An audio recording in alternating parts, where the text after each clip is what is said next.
Parte 4. Evolução humana. Capítulo 11.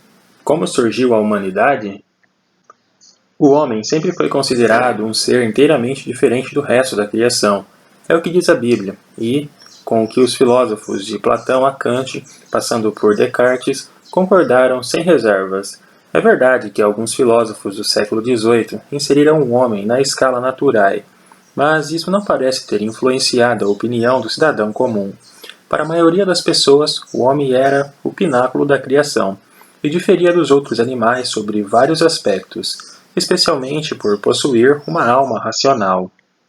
Assim, foi um grande choque para os vitorianos quando Darwin, ao propor a teoria do ascendente comum, incorporou a espécie humana no reino animal como descendente de ancestrais primatas. Embora Darwin, a princípio, mostrasse certa cautela na forma como se expressava, alguns de seus seguidores, como Huxley, 1863, e Haeckel, 1866, foram bastante enfáticos ao proclamar que o homem descendia dos grandes antropóides.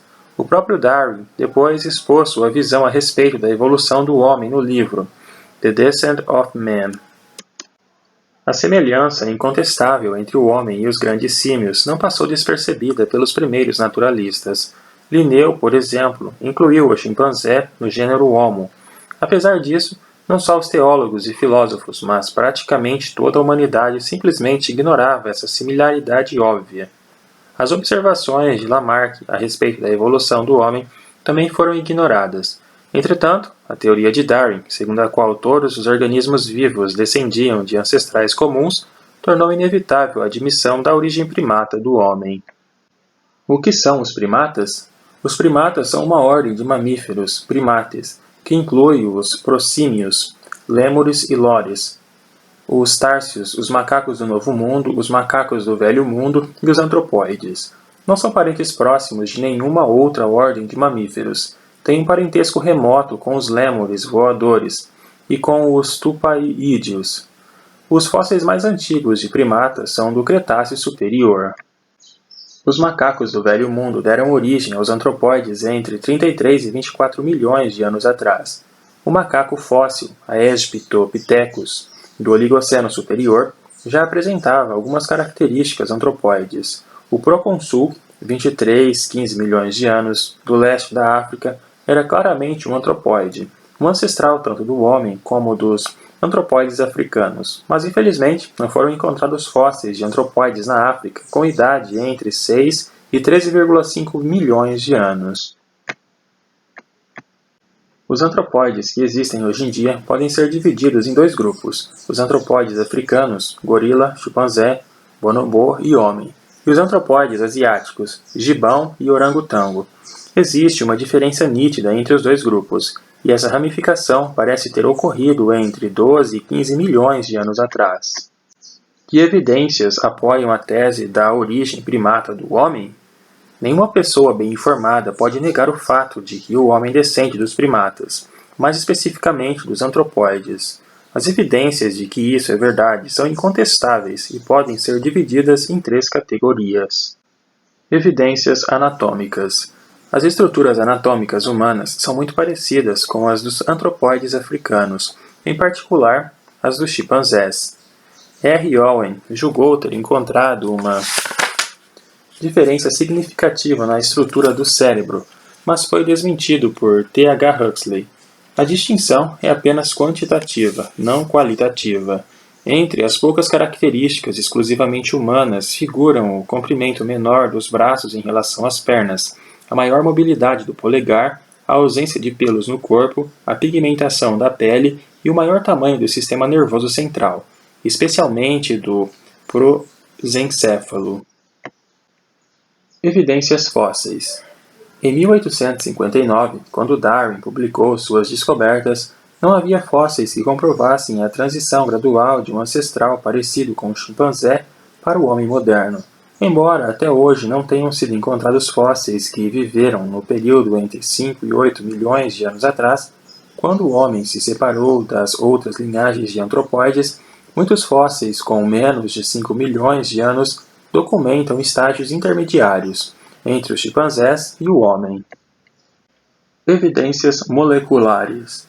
Uma das grandes realizações da biologia molecular foi demonstrar que as macromoléculas evoluem da mesma maneira com que as características estruturais visíveis. Assim, uma comparação das macromoléculas humanas com as dos antropóides pode fornecer informações importantes a respeito da evolução humana. O que se observa é que as moléculas humanas são mais parecidas com as dos chimpanzés do que com a de qualquer outro organismo, e que, além disso, os antropóides africanos são mais parecidos com o homem do que com qualquer outro primata. A semelhança é tão grande que certas enzimas e outras proteínas do homem e do chimpanzé, como a hemoglobina, continuam sendo praticamente idênticas. Outras são ligeiramente distintas, mas a diferença é menor que entre os chimpanzés e os macacos. Podemos resumir esse volumoso conjunto de evidências anatômicas, fósseis e moleculares, afirmando que o parentesco bastante próximo entre o homem, o chimpanzé e outros antropóides é um fato muito bem documentado. Questionar essas evidências esmagadoras seria uma atitude um tanto irracional. Há quanto tempo a linhagem hominídea se separou daquela que levou ao chimpanzé? Em outras palavras, há quanto tempo existe a linhagem dos hominídeos?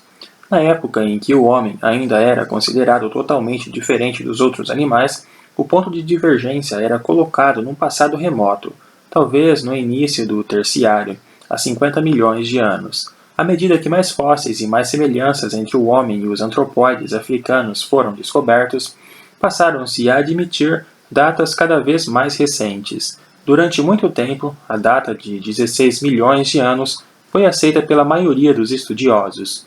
Quando um estudo das proteínas do DNA afinal permitiu a criação de um relógio molecular, verificou-se que é provável que a linhagem humana tenha surgido entre 5 e 8 milhões de anos atrás.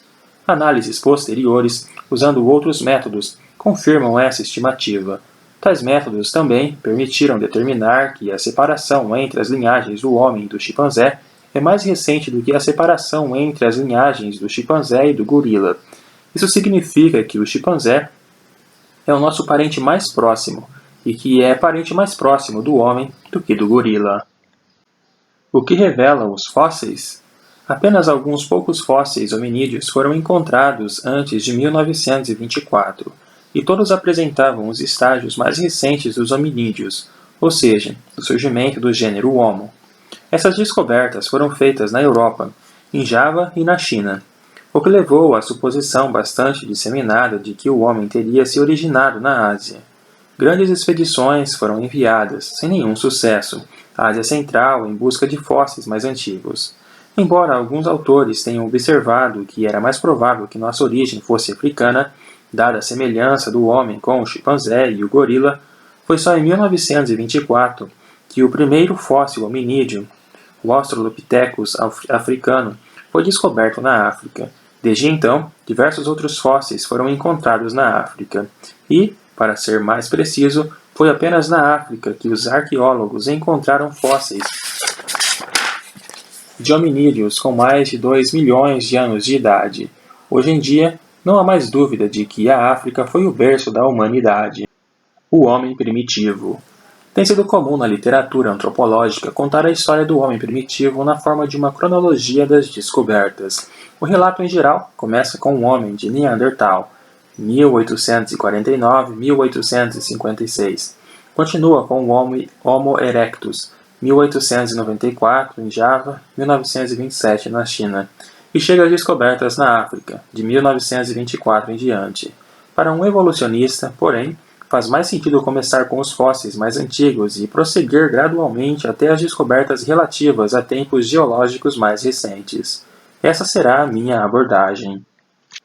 Após se separar da linhagem humana, a linhagem dos chimpanzés se dividiu em duas espécies alopátricas, a dos chimpanzés Panthroglodites, que são encontrados em toda a África, e a dos bonobos Paniscus, que habitam apenas as florestas da margem ocidental do rio Congo, na África Central.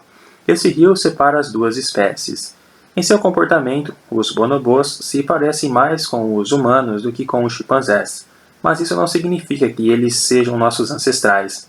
A separação entre os chimpanzés e os bonobos aconteceu apenas há alguns milhões de anos. muito depois de as linhagens dos hominídeos e dos chimpanzés se separarem. Como reconstruir o caminho do antropóide ao homem? Uma das tarefas da paleoantropologia é reconstituir a sequência de transformações que levou do macaco antropóide ao homem. Os primeiros estudiosos de fósseis humanos que tentaram fazer esse trabalho tinham formação de anatomistas e estavam, portanto, perfeitamente qualificados para descrever as mudanças. Do ponto de vista conceitual, porém, eles não estavam tão bem preparados para a tarefa. Eram tipologistas, acostumados a pensar em termos de uma mudança de antropóide para homem. O que procuravam eram os estágios da mudança gradual do tipo antropóide para o tipo homem. Também demonstravam uma crença quase teleológica em uma tendência para a perfeição, que culminaria no Homo sapiens. Infelizmente, a reconstituição das etapas da hominização se revelou muito difícil.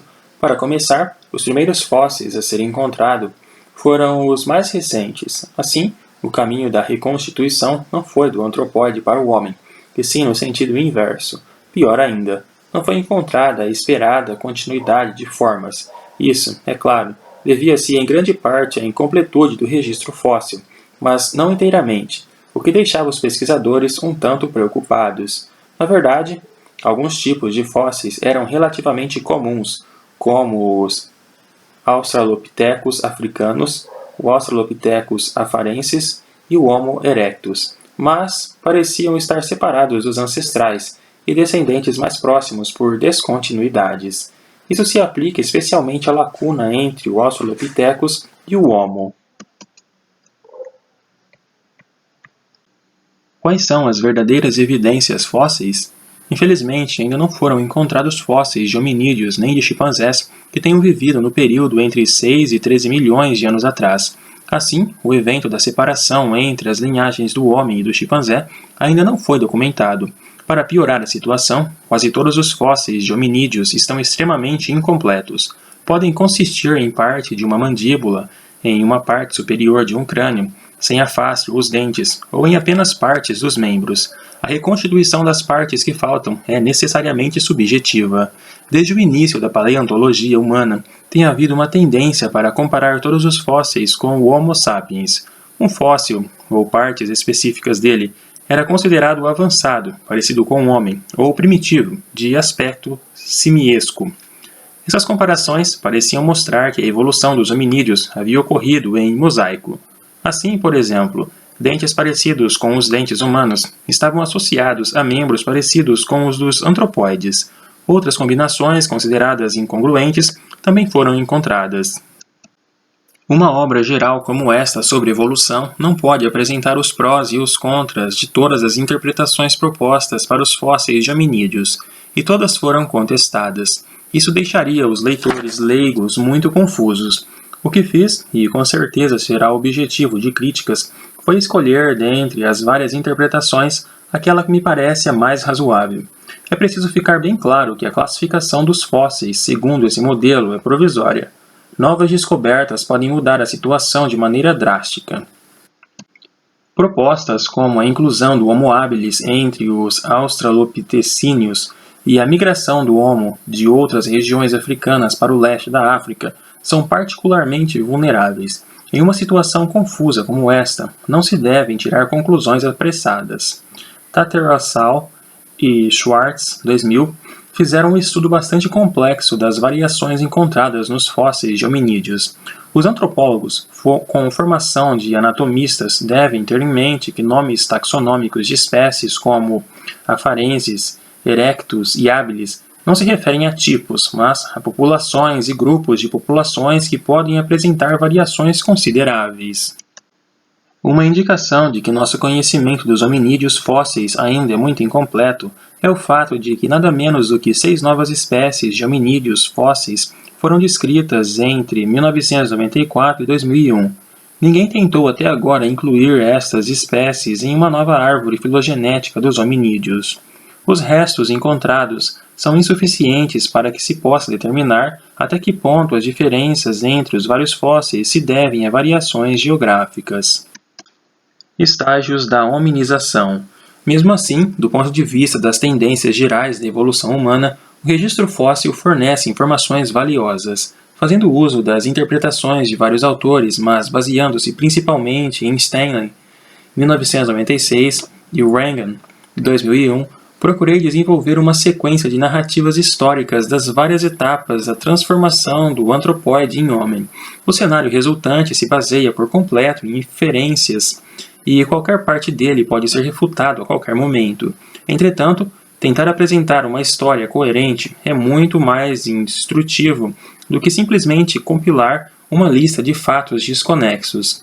A certeza mais importante que emergiu dos estudos recentes é a de que o Homo sapiens é o produto final de duas grandes mudanças ecológicas, preferência de habitat, de nossos ancestrais hominídeos. Por conseguinte, podemos distinguir três estágios de hominização. Estágio da floresta úmida, chimpanzé. Estágio da savana arbórea, Australopithecus. Estágio da savana arbustiva, Homo. Estágio dos chimpanzés. Os antropóides das florestas úmidas se locomovem pulando de galho em galho, por braquiação, alimentando-se principalmente de frutas e outras substâncias vegetais moles, folhas, caules, etc. O cérebro é pequeno e apresenta um dimorfismo sexual acentuado. Como passam a maior parte do tempo nas árvores, não há uma pressão seletiva para a adoção do bipedalismo. Estágio dos australopitecíneos. Mais ou menos entre 5 e 8 milhões de anos atrás, algumas espécies de antropóides semelhantes ao chimpanzé conseguiram estabelecer populações fundadoras no cinturão de savanas arbóreas que cercava a floresta úmida. Naquela época, grandes extensões da África eram ocupadas por essas savanas. Os colonizadores evoluíram para os australopitecíneos e aparentemente tiveram um sucesso extraordinário. Devem ter habitado todas as savanas arbóreas africanas, embora seus fósseis tenham sido encontrados apenas no leste da África, da Etiópia até a Tanzânia, e na África do Sul. Um único fóssil foi descoberto no Chad, África Central. Os antropóides não tiveram que mudar muito para se adaptar ao novo habitat. Nessa época, a distância entre as árvores era muito maior do que na floresta úmida, e por isso tiveram que adotar uma locomoção bípede, mas não deixaram de ser fundamentalmente arborícolas, e quase sempre dormiam em ninhos construídos nos galhos das árvores, como os ancestrais. Para um primata, a mudança para a locomoção bipedal pode não ter sido tão difícil como se pensava. No Jardim Zoológico de Phoenix, no Arizona, vi alguns macacos-aranha da América do Sul percorrerem distâncias consideráveis apoiando-se nos membros inferiores. A única outra adaptação que os antropóides adotaram foram dentes mais fortes e compridos, já que tiveram que incluir alimentos vegetais mais duros em sua dieta, pois no ambiente mais árido havia uma escassez de frutas tropicais macias. Alguns antropólogos acreditam que tenham descoberto uma nova fonte de alimento, os órgãos subterrâneos de armazenamento das plantas, tubérculos, rizomas, bulbos, que são relativamente frequentes em habitats mais áridos. Leões, guepardos, cães selvagens e outros carnívoros velozes que perseguem suas presas não eram frequentadores habituais das savanas arbóreas, e as árvores estavam sempre disponíveis para escapar dos predadores. Em consequência, os australopitecíneos não tiveram necessidade de modificar a maioria de seus caráteres ancestrais semelhantes aos dos chimpanzés, como o tamanho pequeno, o dimorfismo sexual acentuado, com os machos 50% maiores do que as fêmeas, o cérebro pequeno, os braços compridos e as pernas curtas. Existem duas espécies bem documentadas de australopitecíneos, os Australopithecus afarensis, encontrado no leste da África, da Etiópia à Tanzânia, 3,9 a 3 milhões de anos, e o Australopithecus africanus, encontrado no sul da África, 3 a 2,4 milhões de anos. Ambos têm um cérebro pequeno, com volume de 430 a 485 cm3. Embora não pertençam à mesma linhagem e sejam, portanto, aloespécies, o Australopithecus africanus é mais recente e mais parecido com o Homo, exceto nas proporções dos membros, considerando que os chimpanzés já eram capazes de usar ferramentas com certa destreza, deveríamos esperar o mesmo dos australopitecíneos, mas, até hoje, não foram encontrados objetos de pedra lascada fabricados por eles.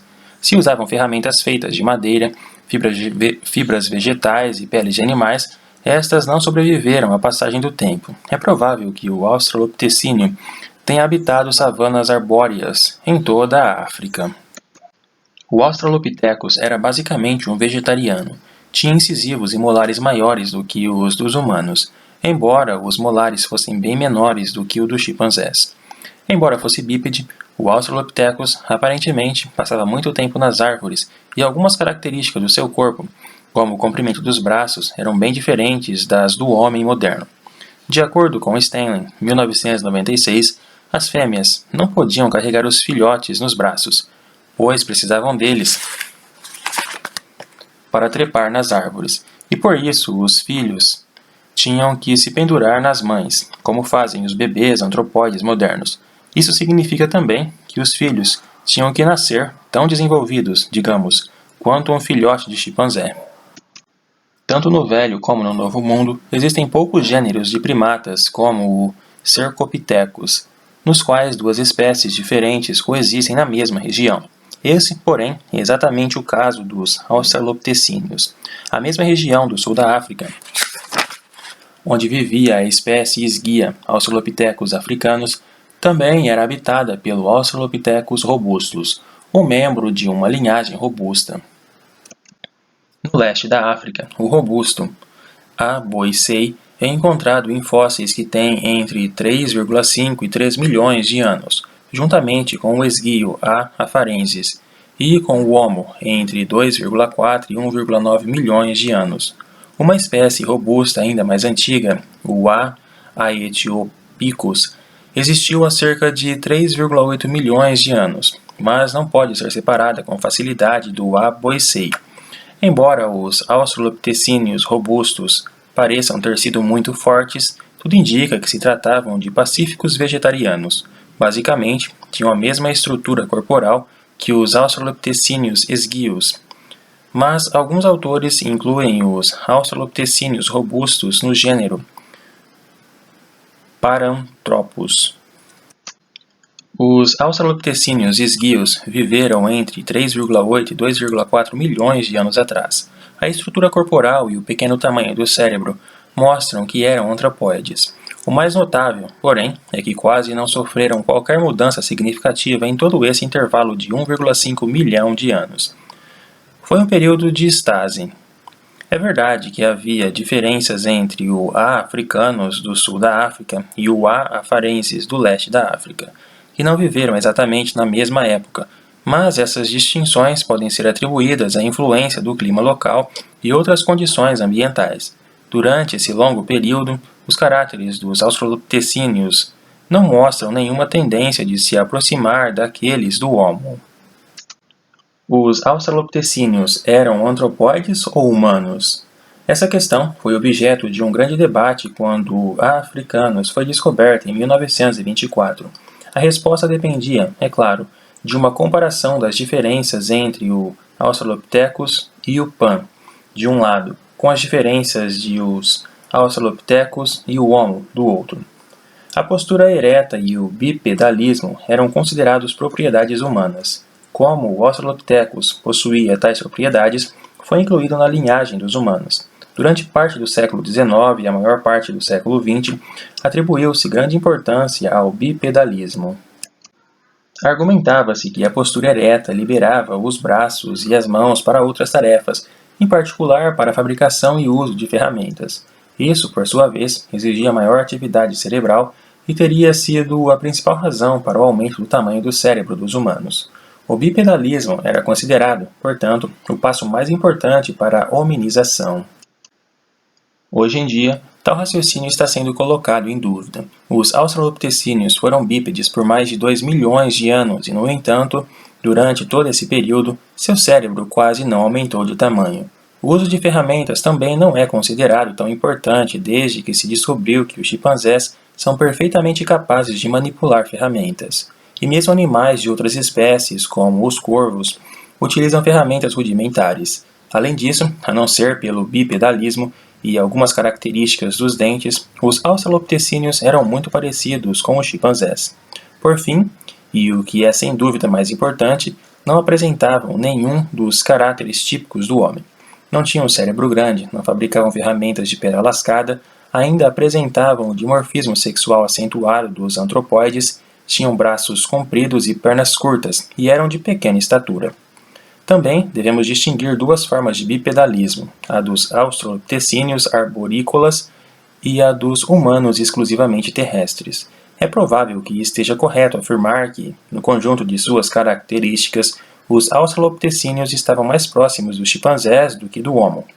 Na verdade, a transição do estágio simiesco do Australopithecus para o do Homo, com certeza, foi o evento mais importante da história da hominização. A conquista da savana arbustiva. Parece que a história do homem sempre foi profundamente afetada pelo ambiente.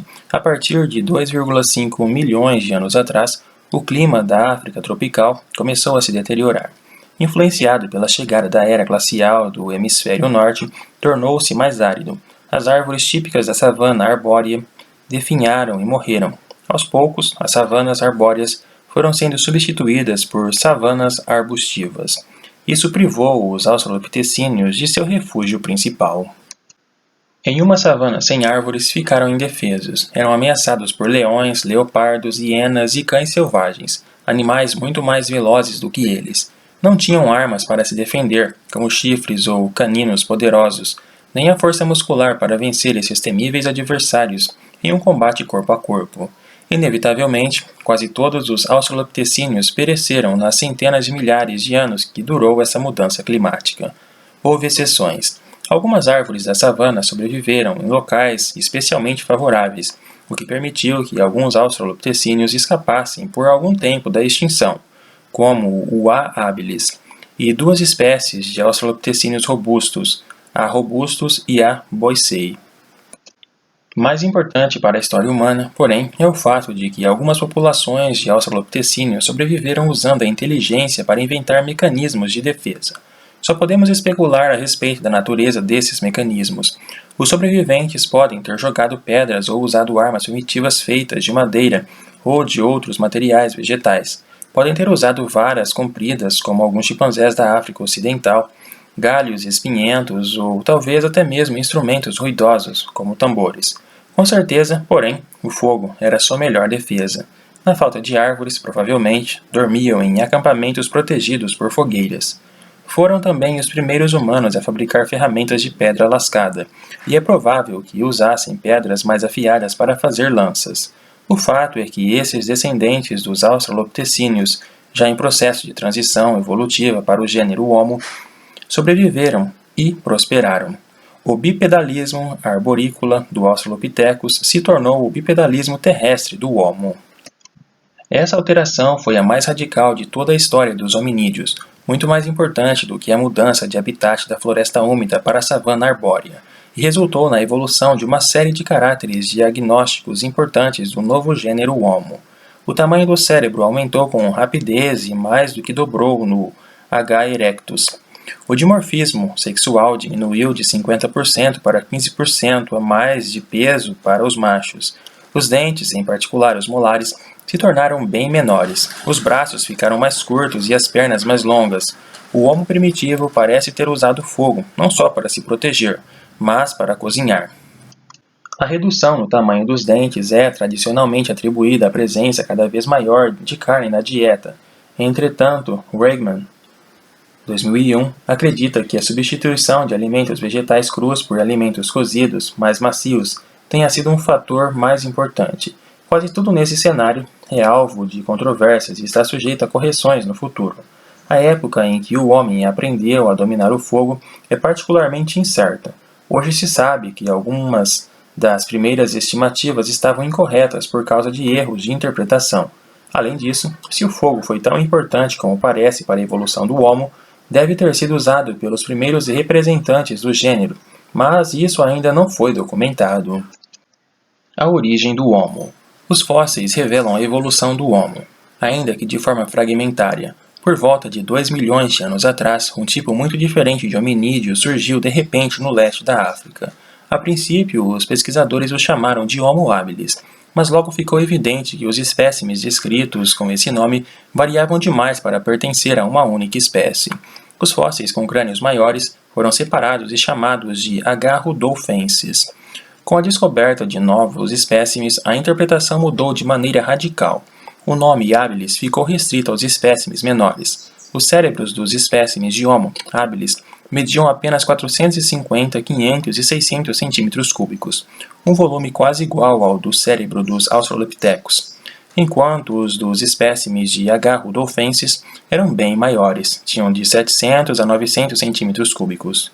O Homo rudolfensis também diferia do Australopithecus em outros caracteres. Tinha braços mais curtos e pernas mais compridas, os ossos da face eram menores e os incisivos eram maiores.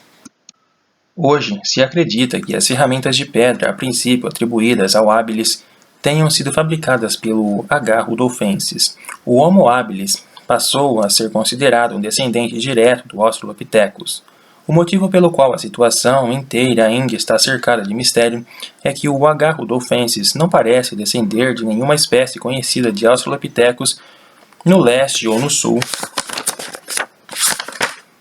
da África. A impressão que se tem é de que chegou ao leste da África vindo de outra região africana. É provável que tenha existido outras subespécies de australopitecíneos nas savanas arbóreas da África Ocidental e Setentrional, mas nenhum fóssil foi encontrado até hoje nessas regiões. Mesmo assim, acredita-se que o Homo tenha evoluído a partir de algumas dessas populações periféricas. Isso explicaria por que o Homo, um hominídeo muito mais adiantado, aparece tão subitamente no leste da África. Para uma interpretação diferente dos movimentos dos primeiros hominídeos, veja Strait e Wood, 1999. A interpretação deles se baseia na hipótese de que os hominídeos habitavam apenas as regiões da África onde foram encontrados fósseis de hominídeos. Uma história semelhante pode ser inferida para o Homo erectus, que, evidentemente, teve origem na África mais ou menos na mesma época em que o H. rudolfensis, mas foi descoberto primeiro em Java, 1892, e na China, 1927, já que, a princípio, nenhum fóssil antigo foi encontrado na África. O primeiro representante da linhagem Erectus na África é o H. ergaster, 1,7 milhões de anos, que talvez seja melhor considerar uma subespécie do H. erectus. Foi essa população africana que migrou para a Ásia entre 1,9 e 1,7 milhões de anos atrás. O Homo erectus parece ter sido muito bem sucedido. Foi o primeiro hominídeo a se espalhar para além da África. Fósseis atribuídos a essa espécie foram encontrados no leste da Ásia, Beijing, e de Java até Geórgia, região do Cáucaso, 1,7 milhões de anos, e a África Oriental e Meridional. Além de ocupar uma extensa região, a espécie existiu durante pelo menos 1 milhão de anos sem grandes mudanças. Os fósseis mais recentes de Homo erectus, com cerca de 1 milhão de anos, encontrados na África, já mostram uma tendência em direção ao Homo sapiens. Isso é compatível com as observações de que o Homo sapiens se originou na África. O Homo erectus é caracterizado pelo uso de um conjunto de ferramentas simples, feitas de pedra, mas também aprendeu a usar o fogo, o que provavelmente representou o passo decisivo para a hominização. O rápido aumento do tamanho do cérebro ocorreu durante a transição da savana arbórea para a arbustiva. Como os australopitecíneos não podiam mais escapar dos carnívoros subindo em árvores, tiveram que depender de sua engenhosidade. Com isso, passou a haver uma poderosa pressão seletiva para favorecer cérebros maiores. Essa mudança no tamanho do cérebro já é visível no primeiro fóssil do gênero Homo. O cérebro do H. rudolfensis, 1,9 milhão de anos, tinha entre 700 e 900 centímetros cúbicos, quase o dobro do volume do cérebro dos Australopithecus, 450 centímetros cúbicos em média. Um aumento semelhante ocorreu na linhagem do Homo erectus, com o volume do cérebro chegando a mais de 1000 centímetros cúbicos. O aumento no tamanho do cérebro tinha uma base genética e teve as mais variadas repercussões na estrutura dos neonatos e de suas mães. Um estilo de vida estritamente terrestre contribuiu positivamente para tal mudança, liberando os braços da mãe para outros usos, além de meramente segurar galhos de árvores. Além disso, essas fêmeas em muito diferiam da mãe Australopithecus, cuja vida arborícola restringia o uso de seus braços a esse fim. Em consequência disso, o neonato australopithecíneo precisava ser tão avançado quanto o bebê chimpanzé, que sabe segurar-se no corpo da mãe. O tamanho do canal de parto através da pelve só permitiria a passagem de uma cabeça pequena, e assim o pequeno cérebro tinha que ser grande o bastante para servir ao recém-nascido e às demandas limitadas da vida de um australopithecíneo. O rápido aumento do tamanho do cérebro em toda a história dos ancestrais do homem se deu com o surgimento do gênero Homo. O H. rudolfensis e o H. erectus dependiam, para sua sobrevivência, de sua inventividade, para compensar sua posição indefesa no ambiente em que viviam. Deve ter havido uma tremenda pressão seletiva para o aumento do tamanho cerebral, mas esse crescimento impunha novos problemas. Para terem cérebros maiores, os filhotes tinham que ter cabeças maiores, mas, como revelam os estudos paleontológicos, o canal de parto nas fêmeas se manteve relativamente estreito. Assim, uma parte do desenvolvimento do cérebro teve que ser transferida para o período pós-natal. Em outras palavras, os filhotes tinham que nascer de maneira prematura. Felizmente, as mães não precisavam mais usar os braços para subir nas árvores e podiam usá-los para carregar os filhotes nos primeiros meses de vida. Havia agora, por assim dizer, um prêmio para o nascimento prematuro. Essa mudança para um estilo de vida exclusivamente terrestre deve ter sido um período bem difícil na história humana. O que aconteceu durante esse período transicional envolveu tanto o bebê quanto a mãe, pois ambos tiveram que se adaptar à nova situação, às novas pressões seletivas. Se o bebê tivesse uma cérebro muito grande, morreria em decorrência de dificuldades no trabalho de parto. Ele só tinha condições de sobreviver caso nascesse prematuramente, ficando rápido o crescimento do cérebro adiado para o período pós-parto. Ao nascer, o bebê humano é basicamente 17 meses prematuro. As mães também foram afetadas de várias formas. Tiveram, por exemplo, que se tornar mais fortes para aguentar o peso dos filhotes durante esse período maior de desenvolvimento, o que levou a uma redução acentuada do dimorfismo sexual, em termos de massa corporal. É apenas aos 17 meses de idade que um bebê humano atinge a mobilidade e a independência de um chimpanzé recém-nascido. Nossos bebês, um tanto prematuros, estão equipados para sobreviver?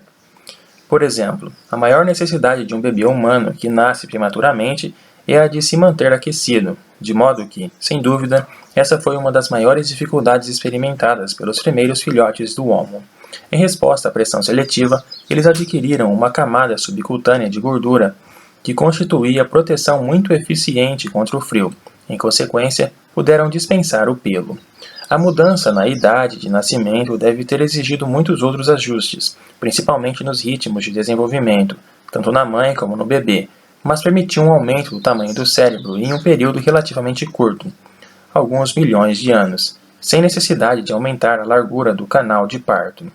O adiamento do nascimento do cérebro exige que o cérebro de um bebê humano praticamente duplique de volume no primeiro ano de vida.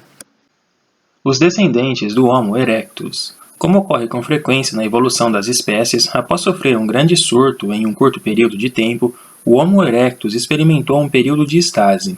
A não ser por um novo aumento no tamanho do cérebro, pouca coisa mudou na evolução do Homo erectus para o Homo sapiens. O Homo erectus foi o primeiro hominídeo dotado de um alto grau de mobilidade a se espalhar pelo planeta e deu origem a várias raças diferentes em sua extensa área de ocupação, que incluía o norte da China, o sudeste asiático, parte da Europa e toda a África.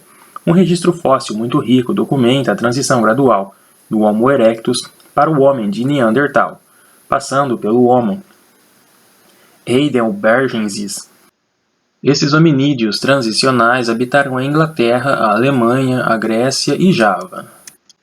Os fósseis que acabamos de citar talvez devam ser chamados de neandertalenses arcaicos. Eles mudaram de modo gradual do tipo erectus para o tipo neandertal clássico. Hoje, poucos duvidam de que as populações de Homo erectus que habitavam a Europa e o Oriente Médio próximo tenham dado origem ao homem de Neandertal. Ainda não se sabe, porém, o que aconteceu às populações do Homo erectus que habitava a África e o sul da Ásia. Os Neandertais floresceram entre 250.000 e 30.000 anos atrás. Há cerca de 100.000 anos, o território ocupado pela espécie foi invadido por Homo sapiens, provavelmente provenientes do norte da África, onde surgiram há mais ou menos 150 ou 200.000 anos. O Homo sapiens derivou de populações africanas do Homo erectus. Tudo indica que tenha permanecido isolado do Homo erectus asiático durante pelo menos 500.000 anos. Foi durante esse período que adquiriu as características de sapiens. O Homo sapiens deixou a África e se espalhou rapidamente pelo mundo. Chegou à Austrália entre 50 e 60.000 anos, ao leste da Ásia há 30.000 anos e à América do Norte há pelo menos 12.000 anos. Existem algumas indicações de que a chegada do Homo sapiens à América pode ter ocorrido bem antes, há uns 50.000 anos.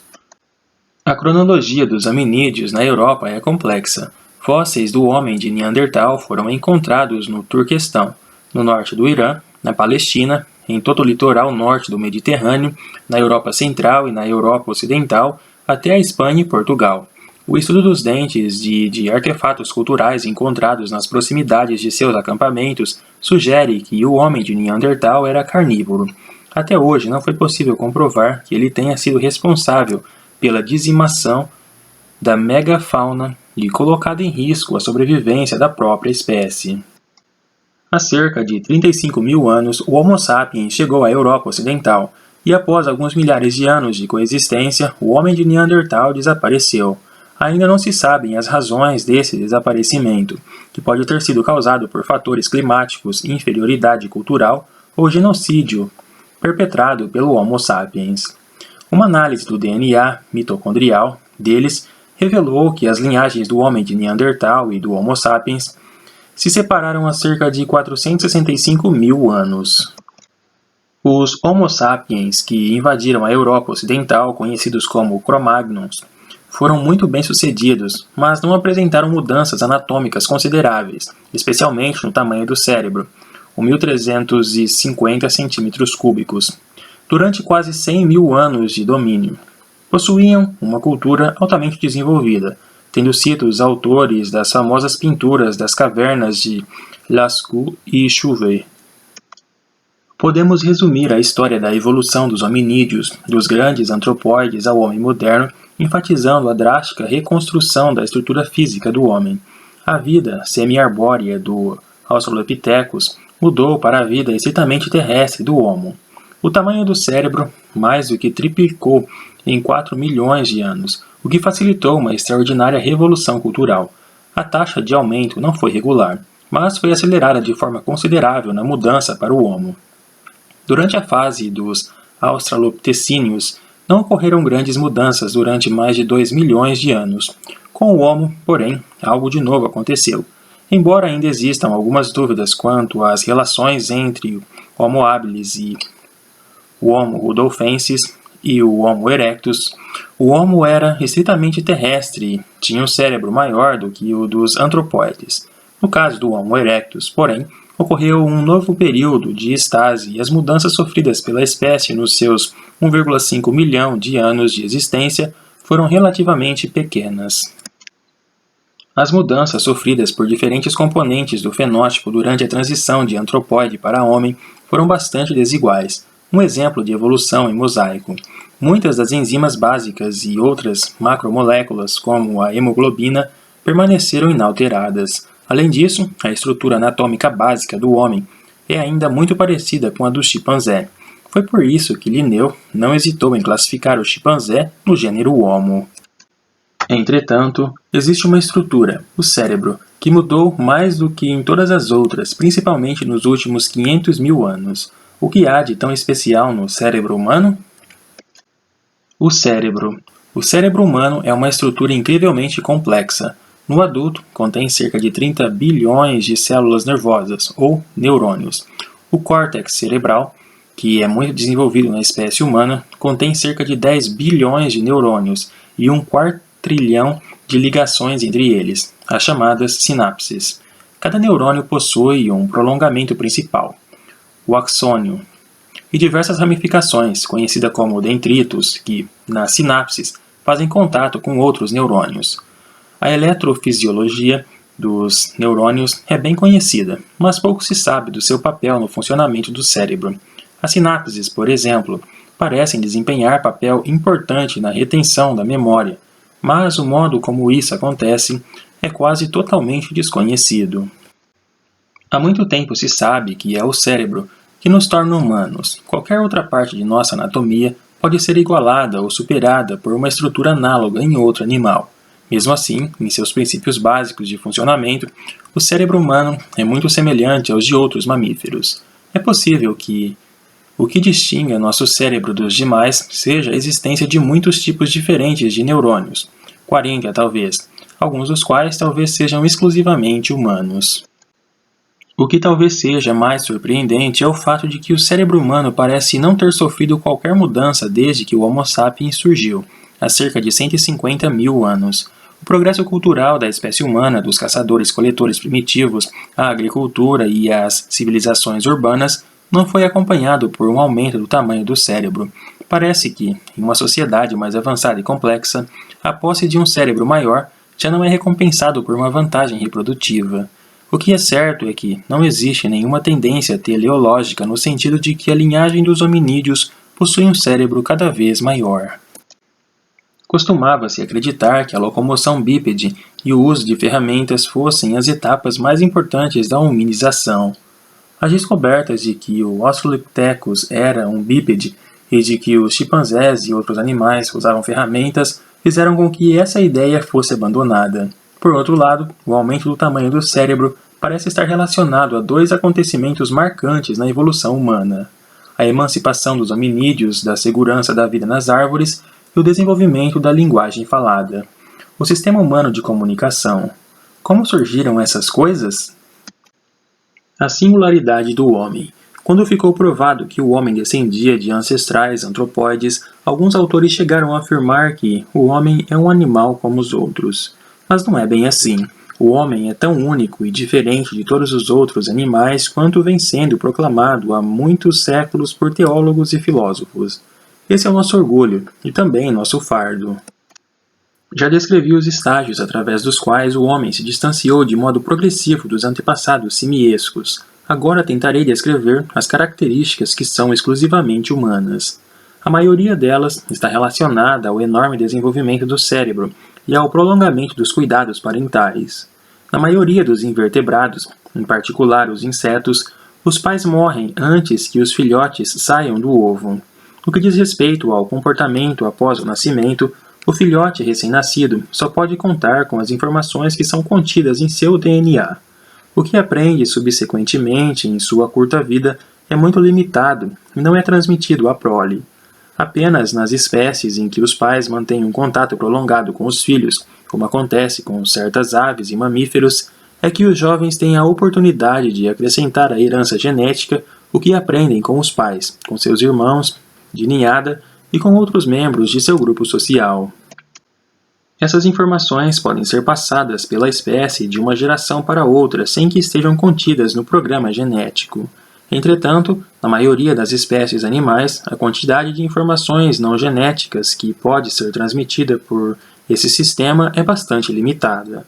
No homem, porém, a transmissão de informações culturais se tornou um aspecto importante da vida. Tal capacidade também favoreceu o desenvolvimento da linguagem falada.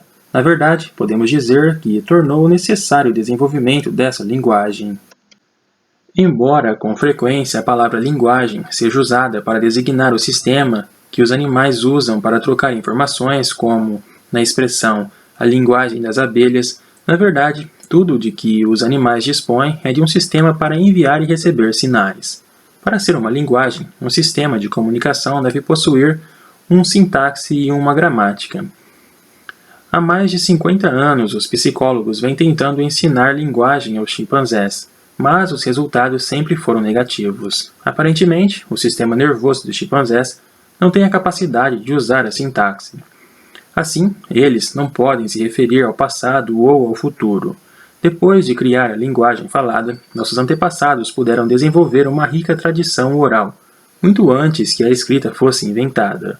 O desenvolvimento da fala, por sua vez, fez com que a seleção natural favorecesse o aumento do cérebro, e especialmente das partes do cérebro envolvida no armazenamento de informações, memória.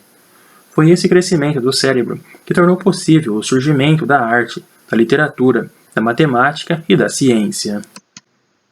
O pensamento e a inteligência estão presentes em todos os vertebrados de sangue quente, aves e mamíferos. Contudo, a inteligência humana parece suplantar em ordens de grandeza a de qualquer outro animal. A história da evolução do cérebro revelada pelo registro fóssil tem alguns aspectos curiosos. Antigamente, acreditava-se que a postura ereta ao caminhar havia sido um favor importante para o aumento do cérebro, pois deixava as mãos livres para outras atividades, como o uso de ferramentas. Porém, os australopitecíneos bipedais tinham um cérebro pequeno, menos de 500 centímetros cúbicos em média, apenas ligeiramente maior do que o do chimpanzé.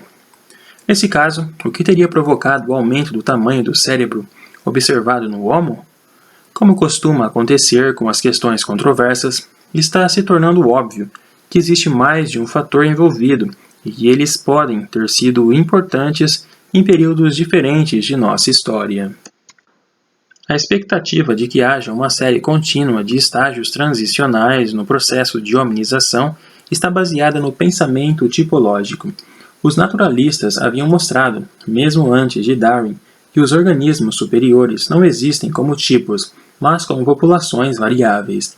Existem na forma de espécies geograficamente variáveis, em geral com um conjunto central de populações contíguas, cercado de espécies periféricas, incipientes isoladas e aloespécies. Os estudos mostram que as espécies que ocupam uma grande extensão geográfica tendem a ficar estagnadas. As grandes mudanças evolutivas ocorrem nas espécies incipientes periféricas. Tudo leva a crer que a evolução e a especiação dos hominídeos tenham seguido o mesmo padrão que o da maioria dos vertebrados terrestres.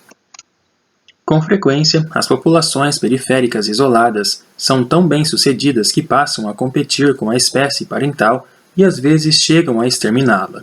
No registro fóssil, esse tipo de evento se manifesta como uma descontinuidade, um salto entre a espécie parental e a espécie filha. Na verdade, trata-se apenas de um deslocamento geográfico. Suponha, por exemplo, que a aloespécie do Australopithecus africanus, que habitava a África Ocidental ou Setentrional, tenha adquirido de modo gradual as características do Homo, e em seguida tenha migrado para o leste da África na forma do Homo rudolfensis. Não existe nenhum conflito entre esse cenário e a explicação darwinista, já que, ao longo de todo esse processo de especiação geográfica do Homo rudolfensis, houve continuidade populacional. A lição que devemos tirar do exemplo é que a evolução dos hominídeos não deve ser encarada como um processo tipológico linear na dimensão do tempo, restrita a uma única região geográfica, mas sim como uma série de eventos de especiação geográfica em uma sequência multidimensional. O reconhecimento desse fato remove muitos dos mistérios do processo de hominização. Submetidos a uma severa pressão seletiva, os cérebros dos australopitecíneos aumentou de menos de 500 centímetros cúbicos para mais de 700 centímetros cúbicos, dando origem ao Homo. Neste estágio da história dos hominídeos, nada contribuía mais para a sobrevivência do que a inteligência. O Homo rudolfensis e o Homo erectus foram as primeiras espécies registradas nesse novo estágio de hominização. Curiosamente, porém, depois desse primeiro surto, que já se manifestava no Homo rudolfensis, o tamanho do cérebro aumentou de maneira muito mais lenta no Homo erectus, durante 1 milhão de anos. Em seguida, houve um novo surto no qual o tamanho do cérebro aumentou para entre 800 e 1000 centímetros cúbicos, nos últimos representantes do Homo erectus, e por fim chegou a 1.350 centímetros cúbicos no Homo sapiens. No homem de Neandertal, mais alto e mais robusto, o tamanho do cérebro chegou a 1.600 centímetros cúbicos, mas o tamanho relativo do cérebro era um pouco menor do que o do Homo sapiens. O uso de ferramentas. Os diferentes tipos de homo são classificados, ao menos em parte, pelas ferramentas que fabricavam. As primeiras ferramentas de pedras descobertas na África, as da chamada cultura olduvaniana, foram, a princípio, atribuídas ao Homo habilis, mas hoje que o rudolfensis foi separado do Homo habilis, são atribuídas ao Homo rudolfensis. O Homo erectus fabricava ferramentas mais elaboradas, as da chamada cultura aqueliana, que mudou muito pouco nos últimos 1,5 milhão de anos de existência do Homo erectus, embora tenha havido alguma variação geográfica. O homem de Neandertal produziu as ferramentas mais sofisticadas da chamada cultura mosteriana e, quando o Homo sapiens Cro-Magnon chegou à Europa, suas ferramentas da chamada cultura de Aurignac eram bem superiores. Ainda não se sabe por que ferramentas da cultura de Aurignac foram encontradas em algumas cavernas com fósseis de Neandertais.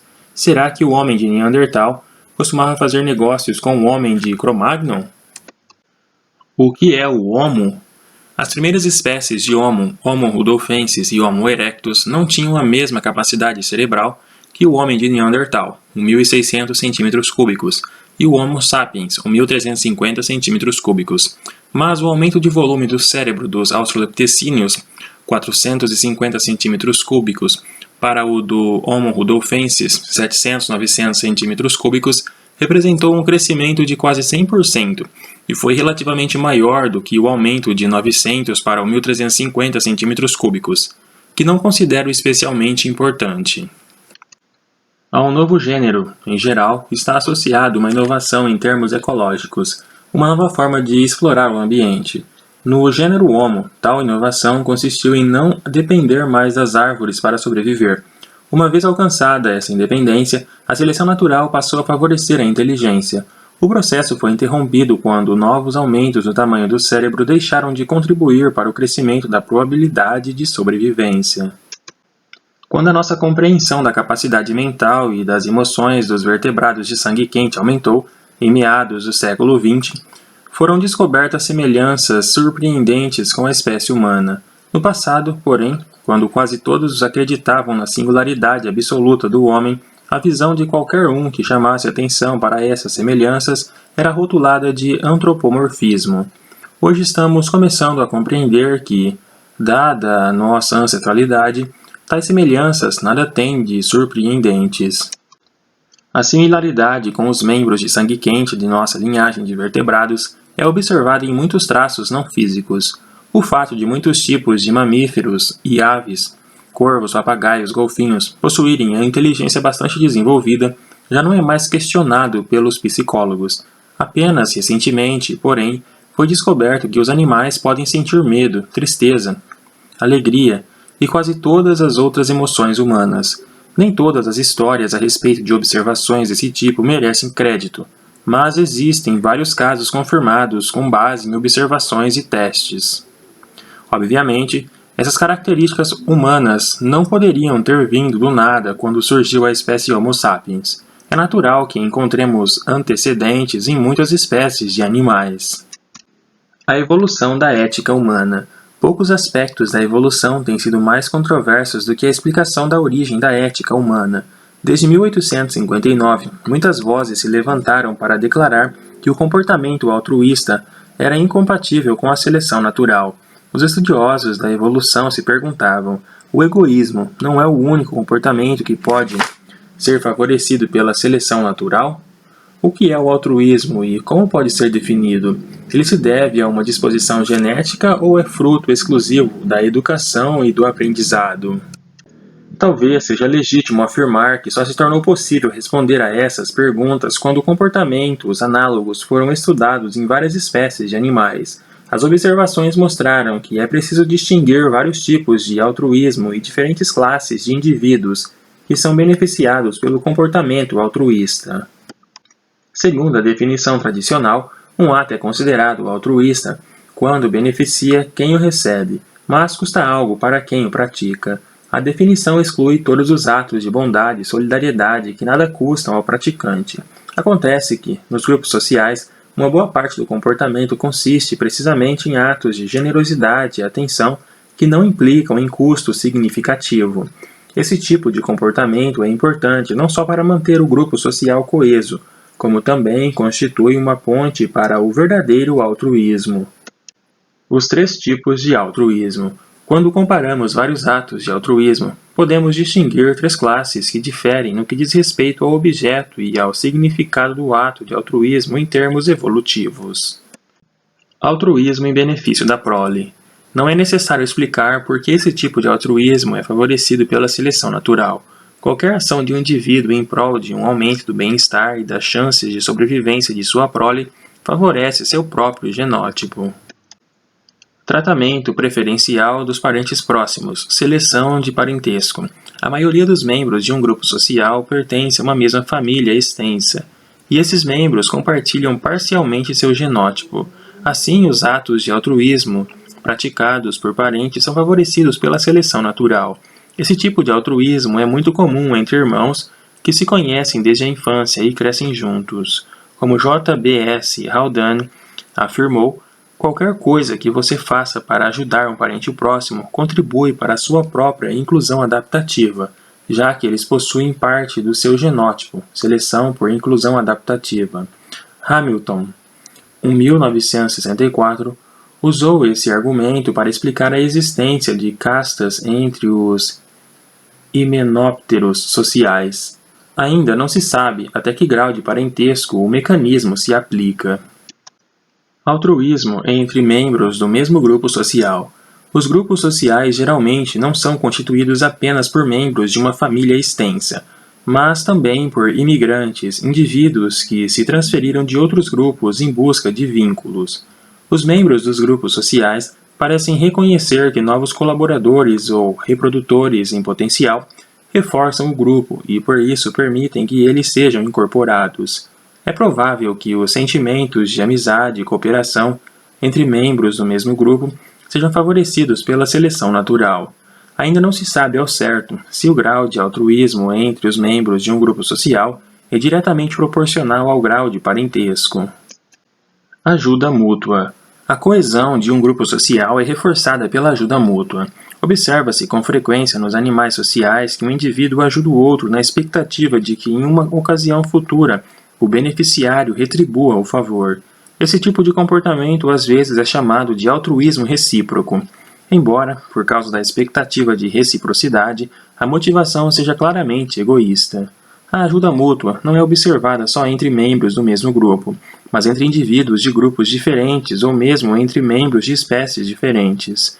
Os peixes lixeiros, que mantêm os grandes peixes predadores livres de parasitas externos, presume-se que, em troca de comida e proteção, constituem um bom exemplo dessa ajuda interespecífica. Talvez todas as relações simbióticas possam ser incluídas nessa categoria. Comportamento em relação a estranhos. O altruísmo praticado entre os membros de um grupo social raras vezes é oferecido a estranhos. Em geral, grupos sociais distintos competem entre si, o que faz com que as lutas entre eles sejam relativamente frequentes. Não há dúvida de que a história dos hominídeos é uma história de genocídios. O mesmo se pode dizer da história dos chimpanzés. Como, então, a tendência para o comportamento altruísta dos membros de um grupo social pode ser direcionada de modo a incluir indivíduos que não são membros do grupo? Como fomentar o altruísmo em relação a estranhos? É evidente que a ética genuína só existe quando esse altruísmo é global e praticado em substituição ao altruísmo egoísta dos grupos sociais. De que modo o altruísmo em relação a estranhos pode ter surgido na espécie humana? Trata-se de um comportamento que pode ser explicado pela seleção natural? O processo, no sentido de explicar esse tipo de altruísmo, tem sido lento. É difícil imaginar um cenário em que o comportamento benevolente em relação a competidores e inimigos seja recompensado pela seleção natural. É interessante notar que, no Antigo Testamento, existe uma grande diferença entre o comportamento em relação aos membros do mesmo grupo e o comportamento em relação a estranhos.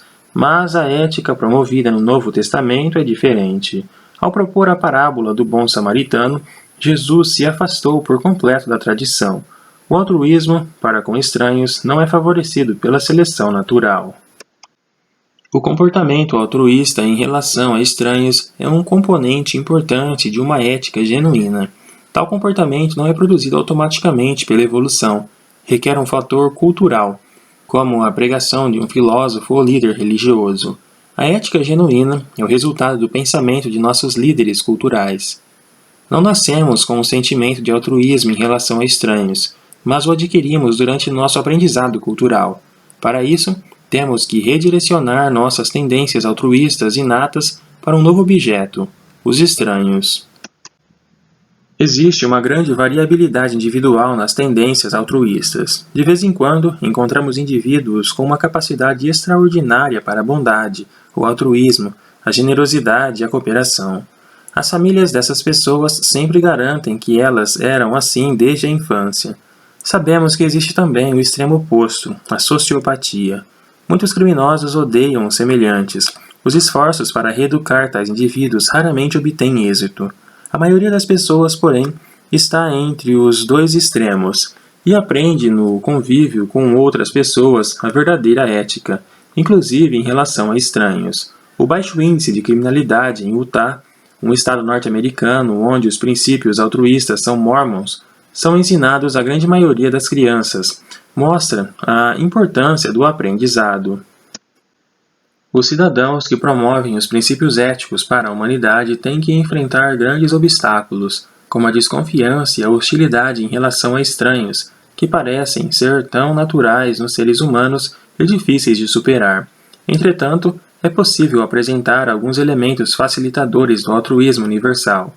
A ajuda mútua funciona tão bem com estranhos como com membros do grupo. Mais importante, porém, é a diversidade existente no interior das populações humanas. Toda população contém indivíduos com uma disposição particularmente amistosa, que funcionam como uma espécie de ponte entre grupos e populações. Essa diversidade e o reconhecimento de que ela existe vem ajudando a refutar a interpretação tipológica rígida de termos como raça. A discriminação contra estranhos, que talvez seja a razão principal para a resistência à adoção de um código universal de ética, está sendo superada aos poucos por alguns princípios sociais básicos como a igualdade, a democracia, a tolerância e os direitos humanos. A educação moral vem sendo praticada com grande sucesso por muitas das principais religiões do mundo. Mesmo nos casos em que as religiões falharam, como na eclosão de duas lamentáveis guerras mundiais, esperamos que o mundo tenha aprendido com seus erros. Além disso, precisamos reconhecer que as culturas do mundo cristão possuem princípios éticos que são, em seu conjunto, extremamente louváveis, embora com frequência sejam desrespeitados na prática. O homem e o ambiente. Nosso magnífico cérebro nos permitiu criar invenções que nos tornaram cada vez mais independentes do ambiente. Nenhum outro animal até hoje conseguiu sobreviver em todos os continentes e em todos os climas ou foi capaz de exercer um controle tão grande sobre a natureza.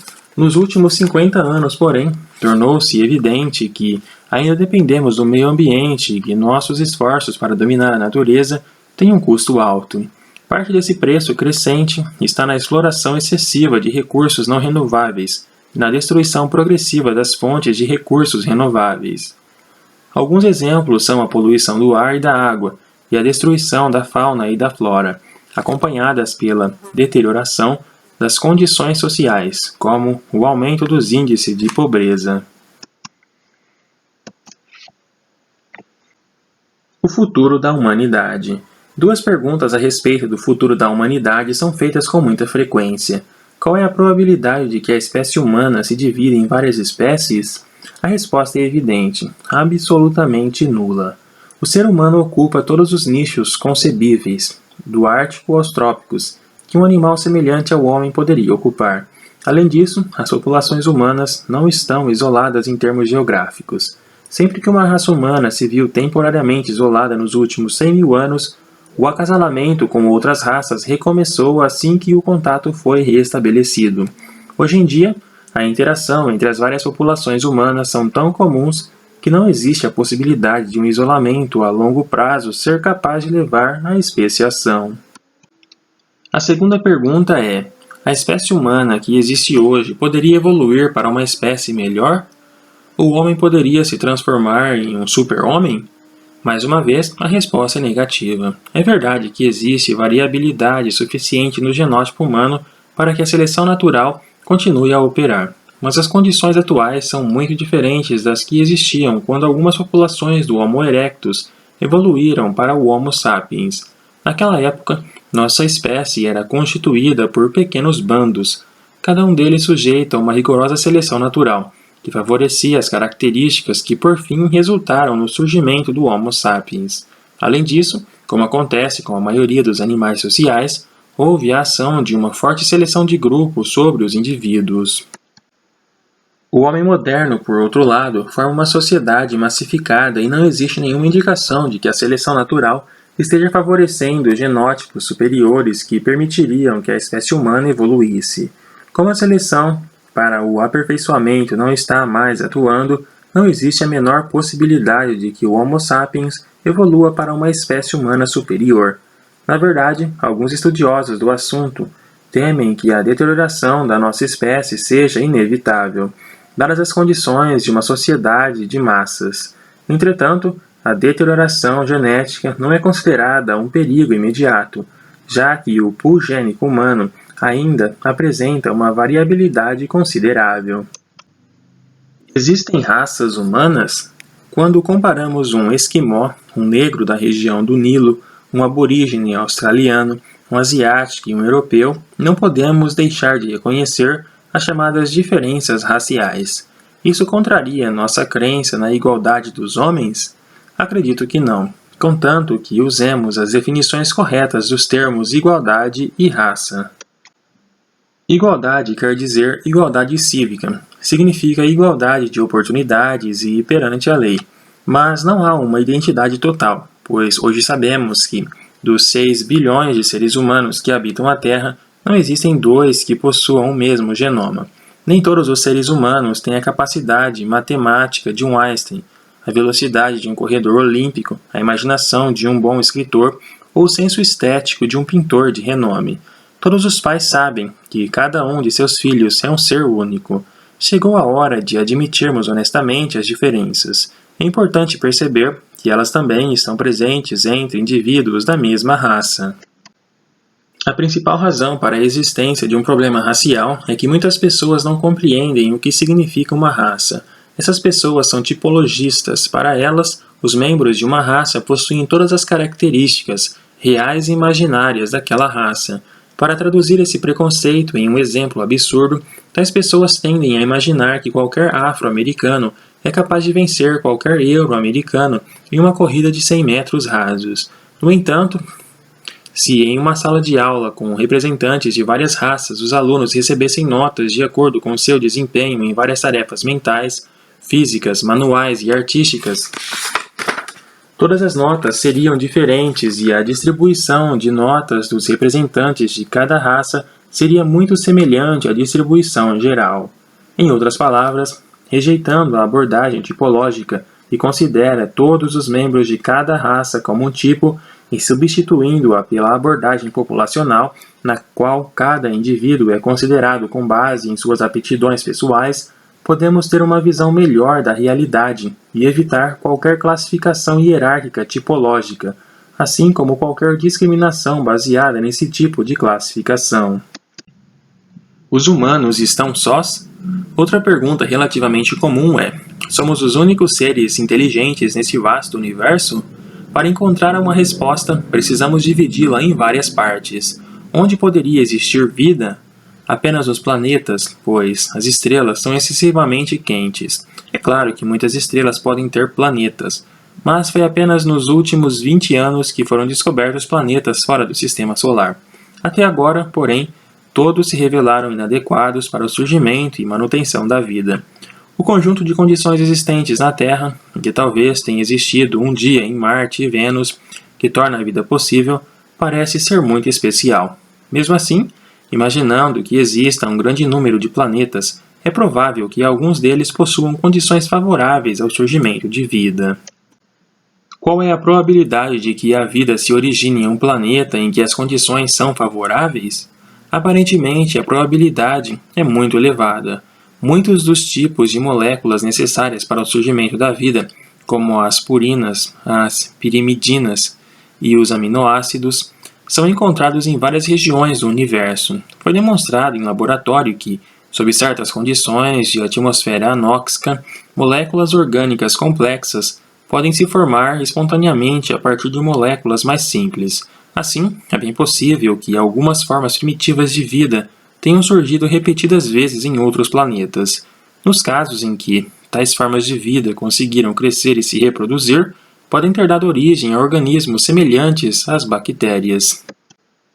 Por outro lado, a estrada que leva da bactéria ao homem é longa e difícil. Depois que a vida se originou na Terra, durante 1 bilhão de anos existiram apenas procariontes. A vida altamente inteligente surgiu só há 300 mil anos, em uma única espécie das mais de 1 bilhão que já existiram na Terra. O aparecimento do homem pode ser considerado, portanto, um acontecimento muito raro.